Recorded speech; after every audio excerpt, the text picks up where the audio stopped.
নমস্কার বন্ধুরা, আমি এখন দুপুরে রান্না নিয়ে চলে এসেছি। ডিমের তরকারি, আমার দুটো তরকারি রেডি হয়ে গেছে। ওটা মাছের ঝোল, এটা হচ্ছে গিয়ে মুটি মাছের চচ্চড়ি। এবার ডিমের তরকারির জন্য কড়া গরম হয়ে গেছে, কড়াই তেল দিচ্ছি, পেঁয়াজ কুচি দিচ্ছি। এবারে দিয়ে দিচ্ছি এখানে আদা, রসুন, পেঁয়াজ, টমেটো, কাঁচা লঙ্কা পেস্ট করেছি,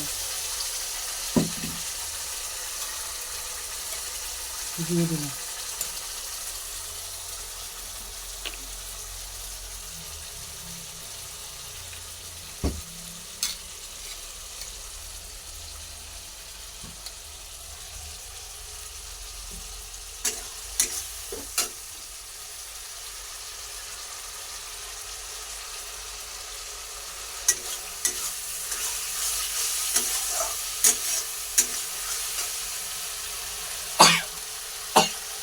এবার একে একে আমি সব মশলা দিয়ে দিচ্ছি।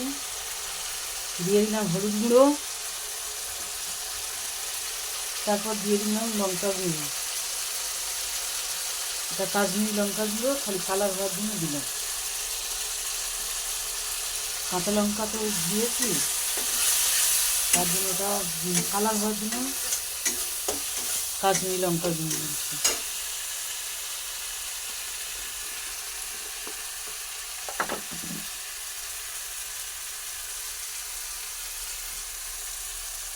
এবার দিয়ে দেবো ধনে গুঁড়ো,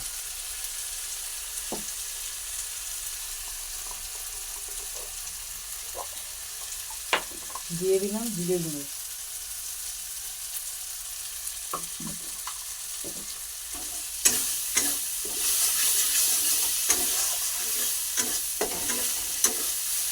অল্প একটু জল দেবো, তলায় যাতে না লেগে যায়।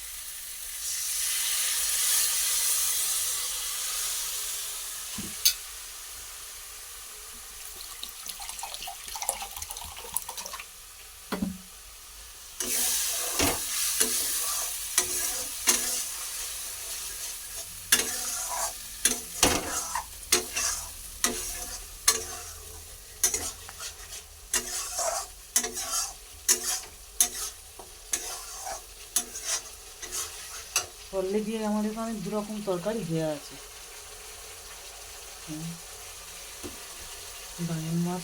মুটি মাছের চচ্চড়ি আলু দিয়ে, এখানে মাছের তরকারি, তেলাপিয়া মাছ ঝোল বলতে একদম একদম মাখা মাখা, দেখুন একদম মাখা মাখা। তাতে 3টে চিংড়ি ছিল, দিয়ে দিচ্ছি বড় বড় বাগদা চিংড়ি ছিল, কারণ আমার ছেলে তো মাছ খাবে না, তার জন্য। তাহলে এবার মশলা থেকে তেল ছেড়ে গেছে, এখানে দিয়ে দেবো সিদ্ধ করা আলু।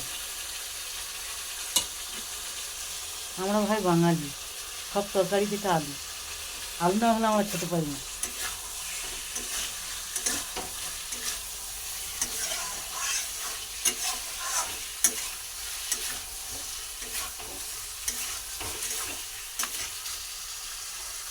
তো আমি তাহলে ততক্ষণ কষতে থাকি আলুটা দিয়ে। ঝোল হওয়ার জন্য, দিয়ে ঝোল না মানে একদম গামাকা মাখা, ওই মাছের তরকারি মতন একদম কষা কষা মতন করে।